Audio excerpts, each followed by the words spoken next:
শুনলাম engineering pass করছে, ও chance পাইছে, মারা গেছে। খবর শোনার পর থেকেই শোকের মাতম চলছে শাহজালাল বিজ্ঞান ও প্রযুক্তি বিশ্ববিদ্যালয়ের শিক্ষার্থী ঠাকুরগাঁয়ের শান্তচন্দ্র বণিকের বাড়িতে। ছেলের কথা বলতে গিয়েই কেঁদে বুক ভাসাচ্ছেন পল্লী চিকিৎসক বাবা। এই তো গত বৃহস্পতিবার মাকে ফোন করে বলেছিল শান্ত বণিক, মা টাকা লাগবে, আমি ট্যাব কিনবো। ওর বলে একটা ট্যাব মোবাইলের দরকার, বললো যে মা 60,000 টাকা ঋণ প্রস্তাব করিস, ওই একটা ট্যাব মোবাইল নিবে, বাকি টাকা আমার ঘরের কাজে লাগাইতে বলবো। বিদেশে গিয়ে মাস্টার্স পড়ার স্বপ্ন বুনেছিল সাবিপ্রবির পেট্রোলিয়াম অ্যান্ড মাইনিং ইঞ্জিনিয়ারিং বিভাগের শিক্ষার্থী শান্তচন্দ্র বণিক। স্বপ্নের কথা জানিয়েছিলেন বাবা ও মাকে।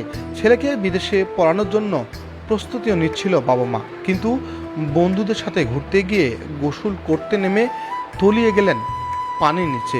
সব স্বপ্ন আজ স্বপ্ন থেকে গেল। শুনলাম ইঞ্জিনিয়ারিং পাস করছে, ও চান্স পাইছে।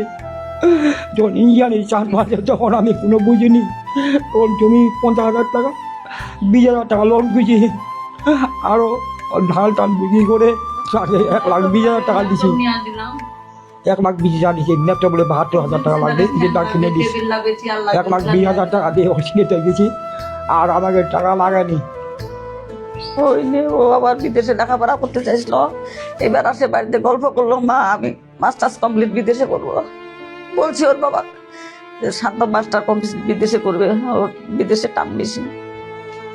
আমাদের একটু গর্ব থাকবে, বাবা তো ভাই, কি করবে সেটা হলো না, সব শেষ হলো।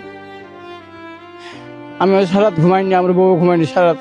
আবার 2টা ছেলে আছে দিনাজপুরে থাকে, ওরা ফেসবুকে দেখছে, তারপর ফোন করে বলছে বাবা এরকম অবস্থা। আমি বিশ্বাস করতে পারিনি। কি রে বাবা, কি বলিস, কোথায় এরকম অবস্থা, বাবা মারা গেছে।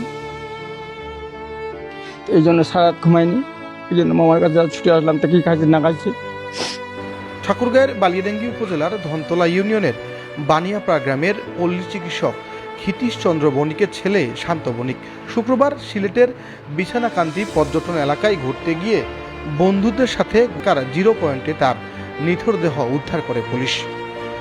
4 ভাইয়ের মধ্যে ছোট ছিল শান্ত বণিক। বিশ্ববিদ্যালয়ে পড়াশোনার পাশাপাশি টিউশনি করে চালাতো পড়াশোনার খরচ। ওই এলাকায় কোচিং সেন্টার খোলার পরিকল্পনা করেছিল মেধাবী শিক্ষার্থী।